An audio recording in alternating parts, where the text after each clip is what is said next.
پہ لفظ اللہ کی خصوصیت ہے، اس میں سے کوئی حرف نکالو مطلب نہیں بدلتا، باقی الفاظ میں سے حرف نکالو مطلب بدل جائے گا۔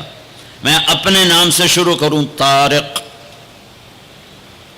اس کا تا ہٹا دو، طارق کا مطلب ہے رات کو آنے والا، جیسے میں آیا ہی رات کو ہوں۔ اس کا تا ہٹا دو تو بن جاتا ہے ارق، ارق کا مطلب ہے بے قرار ہونے والا۔ اور تا کا الف ہٹا دو تو بن جاتا ہے طرق، طرق کا مطلب ہے کھٹ کھٹانے والا۔ کاف ہٹا دو تو طرأ، کسی چیز کا غلبہ ہو جانا۔ اور جمیل، جمیل جمیل اردو میں بھی جمیل ہے، جیم ہٹا دو تو یا میل بن گیا یا میل بن گیا، یا ہٹا دو تو جمل بن گیا، اونٹ بن گیا۔ یہ آپ کو میں نے مثال دی ہے۔ اب میں اللہ کے لفظ کے ساتھ، یہ اللہ ہے، الف لام لام اور ہا، یہ میں نے الف ہٹا دیا تو لفظ ڈولنا چاہیے، لفظ کے ڈولنے کے ساتھ مطلب ڈولنا چاہیے۔ تو جب اللہ ہٹا تو پیچھے بچا للہ، تو قرآن نے کہا للہ ما فی السماوات و ما فی الارض، ٹھیک ہو گیا۔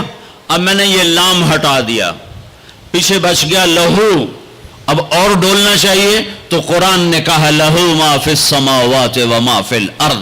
اب پہلا الف لام باقی رکھ کے آخری لام کو ہٹا دیا تو بن گیا الہ، تو قرآن نے کہا وَهُوَ الَّذِي فِي السَّمَاءِ إِلَٰهَ وَفِي الْأَرْضِ إِلَٰهَ۔ اور اب سب سے عجب بات، الف ہٹایا، لام ہٹایا، دوسرا لام ہٹایا، ہا کی پیش کی آواز باقی رکھی ہو، تو قرآن نے کہا اللہ لا الہ الا ہو، اور قرآن نے کہا هو اللہ الذی لا الہ الا ہو، تو ہو بھی اللہ، لہو بھی اللہ، الہ بھی اللہ، للہ بھی اللہ، اور اللہ تو اللہ ہی ہے۔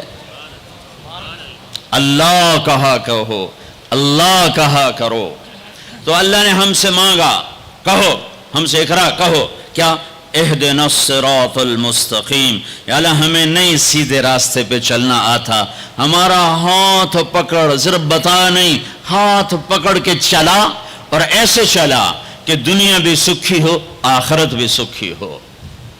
اس کے لیے اللہ نے دو انتظام کیے، دو نور اتارے، اس کے لیے اللہ نے دو نور اتارے کہ کائنات کے اندھیروں کو دور کرنے کے لیے دو نور ہیں، دل کے اندھیروں کو دور کرنے کے لیے دو نور ہیں، کائنات کے اندھیروں کو دور کرنے کے لیے ایک سورج کا نور ہے اور ایک چاند کا نور ہے، ایک سورج کا نور ہے، ایک چاند کا نور ہے۔ یہاں تو چاند بڑا مدھم نظر آتا ہے، جب برفانی علاقوں میں چلتے ہیں اور رات ہوتی ہے چاندنی تو یوں لگتا ہے جیسے آب و تاب سے سورج چمک رہا ہے۔ تو اللہ نے کائناتی اندھیروں کو دور کرنے کے لیے دو نور بنائے، ایک سورج کا، ایک چاند کا۔ میرے رب نے دل کے اندھیروں کو دور کرنے کے لیے اور اللہ کے ہاتھوں میں ہاتھ پکڑانے کے لیے اور جنت کے دروازے تک پہنچنے کے لیے اور پوری دنیا کو امن کا گہوارہ بنانے کے لیے دو نور اتارے۔ ایک نور ہے قد جاءکم من اللہ نور، ایک نور ہے محمد مصطفیٰ صلی اللہ علیہ وسلم کی ذات کا اور آپ کی نبوت کا، اور دوسرا نور ہے قرآن، واتبعوا النور الذی انزل معاہ، اور یہ وہ نور ہے جو تمہارے گھروں میں موجود ہے۔ یہ دو نور اپنے سینے میں اتار لو، تم یوں سمجھو کہ تم نے اللہ کے ہاتھوں میں ہاتھ دے دیا۔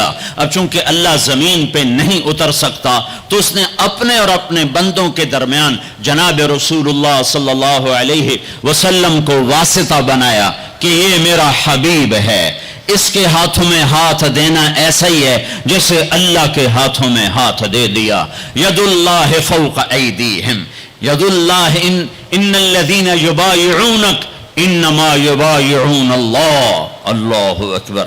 یہ مطلب میں ایسے ہی ہوائی بات نہیں کر رہا ہوں، میرے اللہ نے فرمایا کہ میرے محبوب جو تیرے ہاتھوں میں ہاتھ دے رہے ہیں وہ تیرے ہاتھوں میں نہیں دے رہے، وہ تیرے رب کے ہاتھوں میں ہاتھ دے رہے ہیں۔ اپنے ہاتھ چھڑا لو، چھڑا لو ہر رسم و رواج سے، ہر تہذیب و ثقافت سے، ہر ترجیحات سے، اپنے ہاتھ چھڑا لو اور محمد مصطفیٰ صلی اللہ علیہ وسلم کے گجروں سے اپنے ہاتھوں کو سجا لو، آپ کے سحروں سے اپنے چہرے کو سجا لو، آپ کی زندگی کو گلے کا ہار بنا لو، آپ کی پابندیوں کو اپنی پاؤں کی بیڑیاں بنا لو، گلے کا توق بنا لو، ہاتھوں کی ہتھ کڑی بنا لو، تو میرے رب کی قسم دنیا میں جنت دیکھو گے۔ تو قرآن ایک پیغام ہے، قرآن ایک پیغام ہے جو انسانوں کو پہنچایا گیا ہے۔ ھذا بلاغ للناس، یہ کیا پیغام ہے کہ اے میرے بندو مجھ سے کہو کہ یا اللہ ہمیں نہیں پتہ زندگی کیسے گزارنی ہے، تو ہمیں زندگی گزارنے کا طریقہ سکھا۔ تو پھر میرے رب نے ایک طرف سے اپنے نبی کو بھیجا، دوسری طرف سے قرآن کو بھیجا، قرآن کی زیر زبر کو بھی محفوظ رکھا۔ یہودیوں نے کچھ عرصے کے بعد تورات تبدیل کر دی، عیسائیوں نے عیسیٰ علیہ السلام کے 50 سال کے بعد انجیل کو، بائبل کو تبدیل کر دیا، اور آج نہ بائبل اپنی اصلی زبان میں ہے، نہ تورات اپنی اصلی زبان میں ہے۔ جو میرے حبیب پر کلام اترا وہ اپنی اصلی زبان میں ہے، اسی زیر و زبر کے ساتھ ہے، اور میرے حبیب کی زندگی اگرچہ ہمارے اور ان کے درمیان 14 صدی حائل ہیں، لیکن اللہ کی قسم وہ آج بھی اپنی تمام برکات کے ساتھ اسی طرح ہیں جیسے پہلی صدی کا زمانہ ہو، اور جیسے 571 عیسوی ہو، اور 12 ربیع الاول ہو، اور 22 اپریل ہو، اور 628 بکرمی ہو، اور یکم جیٹھ ہو، اور جیسے وہ 63 سال اپنی زندگی کے جلوے دکھا کر گئے، وہ ایک ایک چیز میرے نبی کی موجود ہے۔ کوئی پیچھے چلنے والا ہو، کوئی ڈھونڈنے والا ہو۔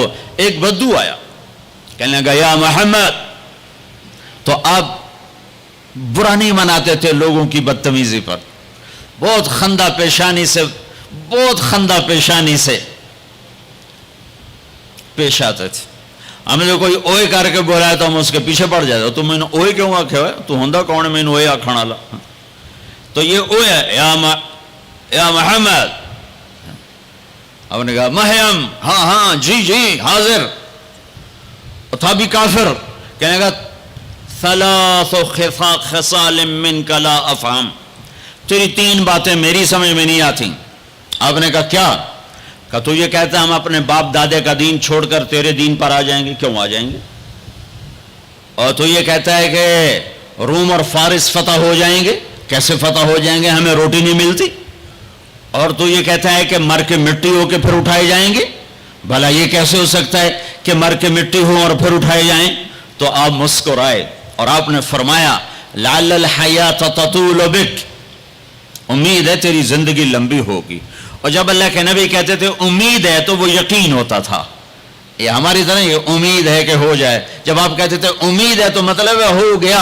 آپ نے کہا امید ہے تیری زندگی لمبی ہوگی اور تو دیکھے گا عرب میرا کلمہ پڑھے گا، پھر تو دیکھے گا روم اور فارس ایران بھی فتح ہوں گے، اور پھر باقی رہے گی تیسری بات موت کے بعد مر کے اٹھائے جانے کی، تو حشر کے دن تیرا ہاتھ پکڑوں گا اور تجھے یاد دلاؤں گا تیسری بات ہو گئی کہ نہ ہوئی۔ دنیا کا بے بڑا ترین انسان ہے جو کہا میں نہیں مانتا، واپس چلا گیا۔ 8 ہجری میں مکہ فتح ہو گیا، سارا عرب کلمہ پڑھ گیا۔ وہ کہنے لے بھئی پہلی بات تو ہو گئی، لیکن کلمہ نہیں پڑھا۔ حضرت صدیق کا دور گزر گیا، حضرت عمر کے دور کے درمیان میں آ کر ایران فتح ہوا اور روم فتح ہوا، تو کہنے لے بھئی دوسری بھی ہو گئی، اب تو تیسری بھی ہو ہی جائے گئی، چل ویلی ہوں تم ہی کلمہ پڑھ لا۔ تو اس نے اپنی کھاری اٹھائی اور مدینے آ گیا، مسلمان ہو گیا۔ حضرت عمر رضی اللہ تعالیٰ عنہ کا جب آمنا سامنا ہوتا مسجد میں تو حضرت عمر اس کے لیے کھڑے ہو جاتے، تو لوگوں کو یہ تعجب ہوتا کہ یہ معمولی آدمی ہے، اس کے لیے کیوں کھڑے ہو جاتے؟